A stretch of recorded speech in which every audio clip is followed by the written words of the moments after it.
Hello বন্ধুরা, নমস্কার, শুভ সকাল। আমার পিঙ্কি ডেইলি লাইফস্টাইল চ্যানেলে তোমাদেরকে জানাই অনেক স্বাগত আর অনেক ভালোবাসা। তো আজকে এই ভিডিওটা যে আমি করছি বন্ধুরা, খুব কষ্ট হচ্ছে আমার এই ভিডিওটা করতে। তবু আমি আমার সমস্ত বন্ধুদেরকে এই ভিডিওটা শেয়ার করলাম আর আমার একটা স্মৃতি হয়ে থাকলো। তো ভিডিওতে দেখতে পাচ্ছ তোমরা, এখানটায় আমার দিদি মারা গেছে। দিদি মানে আমার ননদ, আমার বরের দিদি। সুতরাং আমার দিদি আর খুব প্রিয় দিদি আমার। তো সেই জন্য খুব কষ্ট হচ্ছে। আর দিদি যেদিন থেকে অ্যাডমিট ছিল সেদিন থেকে আমি কিন্তু একদমই ভিডিও কোনো পোস্ট করা ছেড়ে দিয়েছি। আজ থেকে মোটামুটি 12-13 দিন হয়ে গেল। তো আজকে 9 দিন ধরে দিদি হসপিটালে ছিল। 10 দিনের দিন আজকে দিদি সকালবেলা ভোর 4:30টার সময় 4:30 মারা গেছে। তো কি বলবো তোমাদেরকে আর। তো দিদির দুটো কিডনি নষ্ট হয়ে গিয়েছিল। আর কিডনি নষ্ট হয়ে যাওয়ার কারণে দিদি একদম নিঃশ্বাস নিতে পারছিল না। তার সাথে সাথে দিদির লিভার ড্যামেজ হয়ে গিয়েছিল, হার্ট ফেলিওর, প্রেশার ফল্ট, সব রকম সমস্যা হয়ে গিয়েছিলো দিদির। তোমাদেরকে বলে বোঝাতে পারবো না যে কী দুঃখজনক একটা ঘটনা।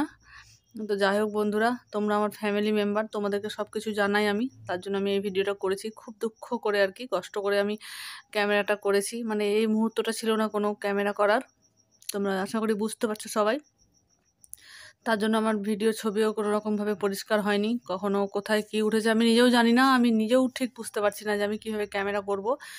দিদির এই অবস্থা থেকে আমি এতটাই ভেঙে পড়েছি যে আমার ভিডিও করার মতো কোনো পরিস্থিতি ছিল না বন্ধুরা। যাই হোক বন্ধুরা, তোমরা আমাকে ভুল বোঝো না। কারণ তোমাদেরকে জানানোর বা দেখানোর জন্য আমি এই ভিডিওটা করেছি। হয়তো অনেককেও তোমরা বলবে যে এই মুহূর্তে ভিডিও করার কী ছিল, কিন্তু ভিডিও না করলেও তো আমি তোমাদেরকে জানাতে পারবো না। তোমরা যে তোমার ফ্যামিলি মেম্বার।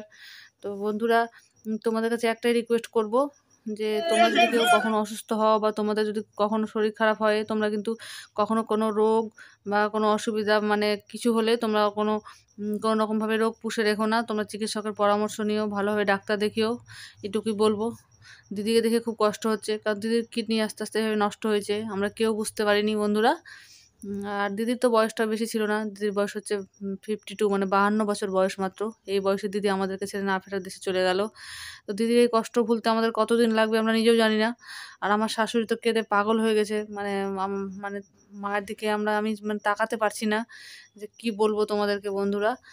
মায়ের সামনে যদি কোনো মেয়ে মারা যায়, সে মায়ের যে কি কষ্ট হয় একমাত্র একমাত্র তোমরা আমার শাশুড়িকে দেখলে বুঝতে পারবে। আর তোমরা আশা করি বুঝতেই পারছো, সেটা খুব বড় কষ্ট মায়ের সামনে কোনো সন্তানের চলে যাওয়া। তো আর কি বলবো, সুস্থ স্বাভাবিক না হলে আমি কোনো ভিডিও আর পোস্ট করতে পারবো না এই অবস্থাতে। আর একদম ভালো লাগছে না একদমই, কোনোভাবে আমি কোনো ভিডিও পোস্ট করতে পারছি না বন্ধুরা। এত মনের অবস্থা খারাপ হয়ে গেছে। আর আমার মা আমার শাশুড়ি সবসময় কান্নাকাটি করছে। মাকে সামলাতে গিয়ে আমি একদম সময় পাচ্ছি না যে কোনো ভিডিও পোস্ট করব।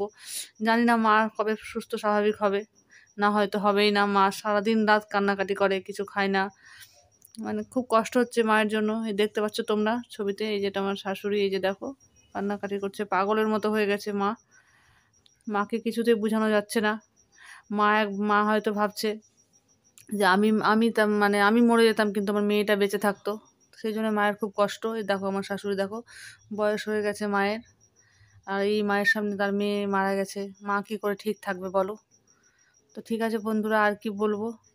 তো দেখো দিদিকে নিয়ে চলে গেছে শ্মশান ঘাটে। তো ঠিক আছে বন্ধুরা, এখানে আমি আমার ভিডিও শেষ করছি। সবাই খুব ভালো থেকো, নিজের প্রতি যত্ন নিও। তো চলো, টাটা।